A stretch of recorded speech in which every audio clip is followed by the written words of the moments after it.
बिस्मिल्लाहिर्रहमानिर्रहीम। जी, आज हमने फॉर्म्स ऑफ एनर्जी के बारे में पढ़ना है। इससे पहले हमने इस यूनिट में जो टॉपिक पढ़ा वो वर्क था, जो पहला टॉपिक था। फिर हमने एनर्जी को डिस्कस किया और एनर्जी को डिस्कस करते हुए हमने ये बात पढ़ी कि एनर्जी क्या है। It is the ability to do work, काम करने की ये सलाहियत है। फिर उसके बाद हमने काइनेटिक एनर्जी पढ़ा, पोटेंशियल एनर्जी को पढ़ा। तो ये बात वाज़ेह हो गई कि एनर्जी की कोई एक शक्ल नहीं होती, एनर्जी की बहुत सी शक्लें हैं और एनर्जी एक शक्ल से दूसरी शक्ल में कन्वर्ट हो जाती है, बदल जाती है। जिस तरह मिसाल के तौर पर अगर मेरे हाथ में बॉल है और मैं उस बॉल को फेंकता हूँ तो मैं उसे दे रहा हूँ मस्कुलर एनर्जी, और जब वो बॉल को मिली तो वो उसकी काइनेटिक एनर्जी बन गई और बॉल आहिस्ता आहिस्ता जाता जा रहा है और जाकर अगर ज़मीन पे टकराता है या दीवार से टकराता है तो आवाज़ पैदा होगी, तो वो साउंड एनर्जी में कन्वर्ट हो गई उसकी काइनेटिक एनर्जी। तो इस तरह एनर्जी एक शक्ल से दूसरी शक्ल में कन्वर्ट हो जाती है। तो आज हमने डिफरेंट फॉर्म्स ऑफ एनर्जी पढ़ना है। हमारी इस बुक में, इस किताब के अंदर ये चंद फॉर्म्स जो हैं जो वो इस कोर्स में शामिल हैं, जिनमें पहली मैकेनिकल एनर्जी है, फिर हीट एनर्जी है, इलेक्ट्रिकल एनर्जी है, साउंड एनर्जी है, लाइट एनर्जी है, केमिकल एनर्जी है और न्यूक्लियर एनर्जी है। इन तमाम फॉर्म्स को आपने शॉर्ट क्वेश्चन के तौर पर याद करना है। बाज़ औक़ात सवाल इस तरह से आता है कि साउंड एनर्जी और लाइट एनर्जी के बारे में बता दें, बाज़ औक़ात सवाल आएगा इलेक्ट्रिकल एनर्जी और साउंड एनर्जी में फ़र्क बयान कर दें। या तो वो सीधा सीधा पूछ लेता है कि आप इन एनर्जीज़ के बारे में बताएं, या वो कहते हैं फ़र्क बयान करें। मैं आपको क्लियर करता चला जाऊं, जब भी सवाल फ़र्क करने के मुतल्लिक होगा, जब भी सवाल में डिफरेंशिएट का वर्ड आ जाता है, डिफरेंस का वर्ड आ जाता है, what is the difference between electrical energy and sound energy, differentiate electrical energy and sound energy, या इलेक्ट्रिकल एनर्जी और साउंड एनर्जी में फ़र्क करें, तो फिर कभी भी आपने सवाल का जवाब लिखते हुए ऐसे नहीं करना कि इलेक्ट्रिकल एनर्जी की हेडिंग दें, नीचे लिख दें, फिर साउंड एनर्जी की हेडिंग दें और उसको लिख दें। नहीं, फिर आप पेज के मिड में लाइन लगाएंगे, इधर आप इलेक्ट्रिकल एनर्जी लिखेंगे, इधर आप साउंड एनर्जी लिखेंगे। ये इस तरह से आप उनमें डिफ्रेंशिएट करेंगे आमने सामने लिखकर। समझ आ गई बात? वैसे भी लिखा हुआ चेक हो जाता है, मगर तरीक़ाकार ये है, तो हमें अपने तरीक़ाकार के मुताबिक चलना है। ठीक है? जिस तरह अगर आप बर्गर खाने जाते हैं तो बर्गर को आपका क्या तरीक़ाकार होता है बर्गर खाने का? आप उसे पकड़ते हैं और दांतों से काट के खाते हैं, ऐसे ही है ना? वैसे भी खाया जा सकता है। आप एक छुरी ले लें और उसके साथ एक फोक ले लें, कांटा ले लें, आप उस काट के जिस तरह पिज़्ज़ा खा रहे हैं वैसे काट के खा लें, आप हाथ से रोटी की तरह तोड़ के खा लें। ठीक है ना? तो खैर और कोई तरीका मैं बता नहीं सकता फ़िलहाल। अभी हम चलते हैं पहली फॉर्म की तरफ, मैकेनिकल एनर्जी की तरफ। मैंने बोर्ड पर इनके मतलब ज़्यादा लिखा नहीं है, कुछ सिर्फ नाम ही लिखे हैं, क्योंकि इनकी जस्ट डिस्कशन ही है जिसको हमने इसी तरह एज इट इज़ फिर याद करना है। इसके बाद मैकेनिकल एनर्जी, मैकेनिकल एनर्जी को अगर आप देखें तो ये मैकेनिकल एनर्जी का लफ्ज़ मैकेनिक्स से आपको मिलेगा, और मैकेनिक्स आपने ब्रांचेस ऑफ फिज़िक्स में पढ़ा, यानी ये फिज़िक्स की वो ब्रांच थी जिसमें आप बॉडी की मोशन या पोजीशन को डिस्कस कर रहे थे। अब मोशन में है तो मोशन की वजह से जो एनर्जी है, और पोजीशन में है तो पोजीशन की वजह से जो एनर्जी है। मोशन की वजह से जो एनर्जी है वो काइनेटिक एनर्जी, और पोजीशन की वजह से जो एनर्जी है वो पोटेंशियल एनर्जी। तो ये दोनों energies, kinetic energy and potential energy, are the types of mechanical energy. ये मैकेनिकल एनर्जी की टाइप्स हैं, काइनेटिक एनर्जी भी और पोटेंशियल एनर्जी भी। तो मैकेनिकल एनर्जी हमारे पास ऐसी एनर्जी है जो जिस्म की मोशन या पोजीशन की वजह से होती है, तो उसको ऐसी एनर्जी को हम मैकेनिकल एनर्जी कहते हैं। जैसे ये पंखा घूम रहा है तो इसके पास जो एनर्जी है वो मैकेनिकल एनर्जी है। ठीक है? मार्कर अगर इस जगह पर खड़ा है और यहाँ पर जो उसके पास एनर्जी है वो मैकेनिकल एनर्जी। आप कहेंगे सर आपने तो कहा था पोटेंशियल एनर्जी होती है, तो पोटेंशियल एनर्जी किसकी टाइप है? मैकेनिकल। Is it clear? तो ये मैकेनिकल एनर्जी के मुतालिक था। Heat energy, heat is also the form of energy. Heat को आप उर्दू में हरारत भी कहते हैं। हीट भी एनर्जी की एक शक्ल है। और आप मुझे बताएं आपको हीट कहाँ से मिलती है? कहाँ से? अगर हीट हासिल करनी हो कहाँ से मिलेगी?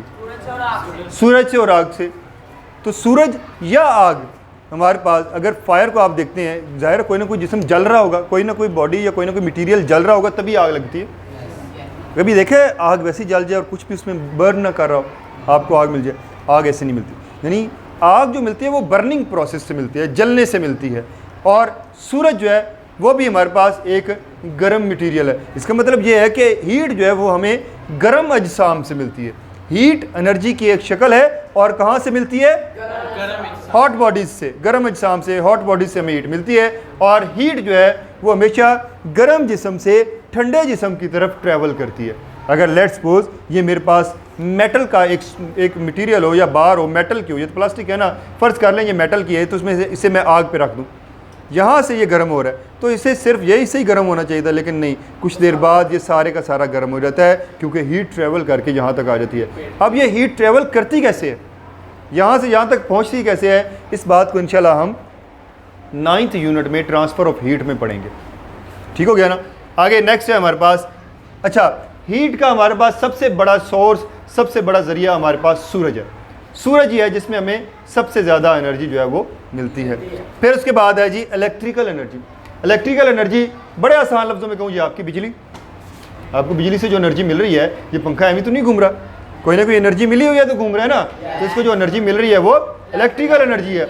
ये बल्ब ऑन है, आपको लाइट प्रोवाइड कर रहा है। अब देखें, बल्ब को आपने दी इलेक्ट्रिकल एनर्जी, बल्ब ने उस इलेक्ट्रिकल एनर्जी को कन्वर्ट कर दिया लाइट में और हीट में, ये गर्म भी होता है, तो बल्ब ने इलेक्ट्रिकल एनर्जी को किस में कन्वर्ट कर दिया? लाइट में और हीट में। अब ये इलेक्ट्रिकल एनर्जी या इलेक्ट्रिसिटी क्या होती है, इसको डिटेल में हम 14 यूनिट में पढ़ेंगे, 14वें यूनिट में पढ़ेंगे 10th क्लास के अंदर। अभी हम सिर्फ इतना डिस्कस करते हैं कि इलेक्ट्रिकल एनर्जी जो है इसका बहुत ज़्यादा यूज़ है हमारी लाइफ के अंदर, वाइड यूज़ है, हर घर में, फैक्ट्रियों में, गाड़ियों में, हर जगह पे इलेक्ट्रिकल एनर्जी इस्तेमाल हो रही होती है। तारों के ज़रिए हम एक जगह से दूसरी जगह पहुंचाते हैं। इलेक्ट्रिकल एनर्जी को पैदा करने के लिए, इस एनर्जी को हासिल करने के लिए, इस एनर्जी को हासिल करने के लिए हम जनरेटर्स का इस्तेमाल करते हैं। जनरेटर्स के ज़रिए, इलेक्ट्रिकल जनरेटर्स के ज़रिए हम इलेक्ट्रिसिटी को प्रोड्यूस करते हैं और उसके ज़रिए फिर जब ये एनर्जी प्रोड्यूस होती है तो दैन हम इसको आगे घरों की तरफ और मुख्तलिफ़ जगहों पर काम के लिए तारों के ज़रिए भेजते हैं। याद रखिएगा, कभी भी एनर्जी जो है इलेक्ट्रिकल एनर्जी किसी शॉपिंग बैग में डाल के नहीं लेकर जाएंगे आप। ठीक है, किधर है अभी बिजली लेने आया हूँ और कितने की बिजली लेनी है, 200 रुपये की बिजली दे दें, ये शॉपिंग बैग में ज़रा पैक कर दें। ठीक है, इसको वायर्स के ज़रिए भेजा जाता है। नेक्स्ट है हमारे पास साउंड एनर्जी, आवाज़। आ रही है आवाज़? ठीक है, ये भी एनर्जी है।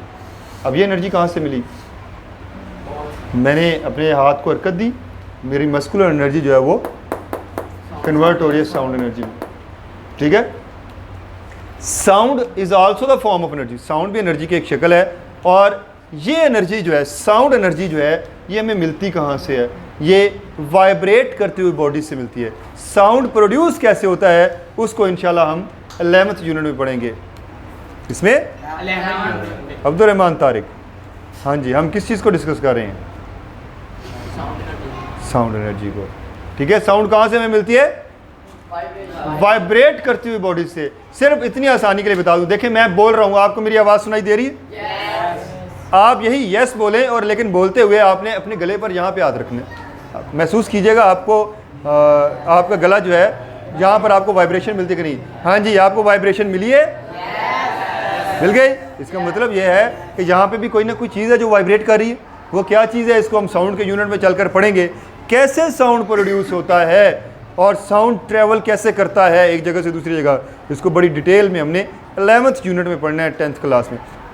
ये सारी बातें सुन के तो यूँ लग रहा है जैसे 10th क्लास की फिज़िक्स जो है वो तो बड़ी इंटरेस्टिंग होगी कि नहीं होगी? तो मज़ा जितना आएगा काम मुश्किल भी उतना होता चला जाएगा। ठीक है, तो इंशाल्लाह हमें बड़ा मज़ा आने वाला है 10th क्लास में। नेक्स्ट है जी हमारे पास लाइट एनर्जी, रोशनी। Light is also the form of energy. रोशनी में हमारे पास एनर्जी की एक शक्ल है। सबसे ज़्यादा रोशनी आपको कहाँ से मिलती है? सूरज से। और पौधे जो हैं वो सूरज की रोशनी में अपनी खुराक तैयार करते हैं। याद रखिएगा, हम इंसान डायरेक्टली और इनडायरेक्टली पौधों पर डिपेंड कर रहे हैं। अगर इस ज़मीन पर पौधे ख़त्म हो जाएं तो ज़िंदगी ख़त्म हो जाएगी। आप कहेंगे वो कैसे? ऑक्सीजन नहीं होगी। और खाएंगे कैसे, क्या खाएंगे आप में से कोई कहता है जी मैं तो सर वैसे ही पौधे नहीं खाता, तो दालें नहीं खाते, दालें जो हैं वो भी पौधों से हासिल होती हैं। फिर आप कहेंगे सर हम छोड़ देंगे दालें भी, हम मुर्गी खाना शुरू कर देंगे। अगर आप मुर्गी खाना शुरू कर देंगे तो मुर्गी खुद क्या खाती है, बाजरा, तो बाजरा कहाँ से हासिल होता है, ज़मीन से।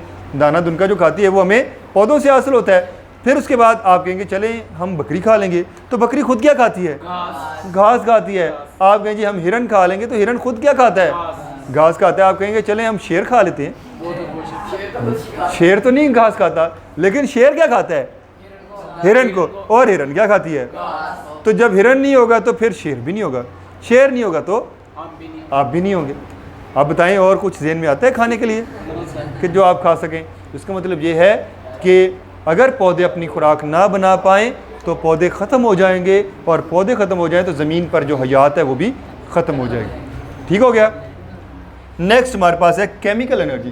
केमिकल एनर्जी हमेशा हमें ज़्यादातर उसका जो ज़रिया है वो जलते हुए अजसाम है। जैसे आप गैस को जलाते हैं, घरों में गैस जलाते हैं ना, ठीक है, तो वहाँ से हमें केमिकल एनर्जी मिलेगी। आप लकड़ी जलाएं, आपको केमिकल एनर्जी, वो केमिकल प्रोसेस हो रहा होता है, उसमें केमिकल एनर्जी मिलती है। खुराक आप खाते हैं तो आपके पेट में खुराक जो हज़म होती है वो भी केमिकल प्रोसेस के थ्रू हज़म होती है। तो बर्निंग फ्यूल, जलता हुआ जो फ्यूल है वो आपको केमिकल एनर्जी प्रोवाइड करता है। फिर एंड पे आ गया न्यूक्लियर एनर्जी। न्यूक्लियर एनर्जी हमें दो तरह के प्रोसेस से मिलती है, एक उसमें है फिशन रिएक्शन और एक है फ्यूजन रिएक्शन। ये दो तरह के रिएक्शन है, fusion reaction, fission reaction. Fission reaction क्या होता है, फ्यूजन रिएक्शन क्या होता है, यहाँ पर हम उन्हें डिस्कस नहीं करेंगे, हम 10th में 18 यूनिट में डिस्कस करेंगे। बताता चला जाऊँ बहुत आम लफ्ज़ों में, ये जो फिशन रिएक्शन है यही होता है आपके एटम बम के अंदर, एटम बम में। घोड़े को कंट्रोल कर लें तो घोड़ा आपको बड़ी दूर तक ले जाएगा, और अगर आप कंट्रोल ना कर पाएँ तो उसके सामने जो आएगा वो उसे लिताड़ता हुआ चला जाएगा। तो ये फिशन रिएक्शन में भी ये होता है। कंट्रोल कर लें तो आप इतनी बिजली पैदा कर सकते हैं कि आपको फ्री देनी पड़ जाए। समझ आ गया। अगर आप कंट्रोल कर लें, न्यूक्लियर पावर प्लांट लगा लेते हैं, और अगर कंट्रोल ना कर पाएँ तो पूरे का पूरा मुल्क भी तबाह हो जाएगा, आपके हाथों, अपनी हाथों तबाह हो जाएगा। इतनी एनर्जी होती है इसमें, फिशन रिएक्शन में। और फ्यूजन में उससे भी ज़्यादा। सूरज से कितनी हीट मिलती है आपको, कितनी हीट मिल रही होती है, कितनी एनर्जी मिल रही होती है, उस पर फ्यूजन रिएक्शन हो रहा है सूरज पर। फ्यूजन रिएक्शन को तो आप आम लेबॉर्ट्री में कर भी नहीं सकते, आपके पास इतनी कमांड ही नहीं है कि आप फ्यूजन रिएक्शन कर सकें, और फिर इतनी भी नहीं कि आप इसको संभाल सकें। इसमें इतनी एनर्जी मिलती है हमें। तो इन अजसाम से जो हमें, इन तरीक़ाकार से जो हमें रिएक्शन से जो एनर्जी मिल रही होती है वो न्यूक्लियर एनर्जी कहलाती है। तो इस तरह आज का हमारा टॉपिक जो वो मुकम्मल हो रहा है। हमने फॉर्म्स ऑफ एनर्जी को पढ़ा, जिसमें मैं अगेन बता दूं मैकेनिकल एनर्जी था, हीट एनर्जी था, electrical energy, sound energy, light energy, chemical energy and nuclear energy था। तो इनको इसी तरह ही आपने शॉर्ट क्वेश्चन के तौर पर तैयार करना है। लेट्स सपोज वो क्वेश्चन दे देता है right the forms of energy, सिर्फ 2 नंबर का सवाल कि फॉर्म्स ऑफ एनर्जी के बारे में लिखें, तो आप सिर्फ ऊपर फॉर्म्स ऑफ एनर्जी की हेडिंग देंगे और देन इनके सिर्फ नेम लिख देंगे। सारा नहीं छापते फिर ना 2 नंबर के सवाल के पीछे। लेकिन अगर वो लॉन्ग में कह दे write the forms of energy, फिर आप सारा लिखेंगे, इनकी सारी डिटेल आप लिखेंगे। ठीक है, आज के लिए इतना ही था। कल इंशाल्लाह फिर हम इससे आगे पढ़ेंगे। शुक्रिया।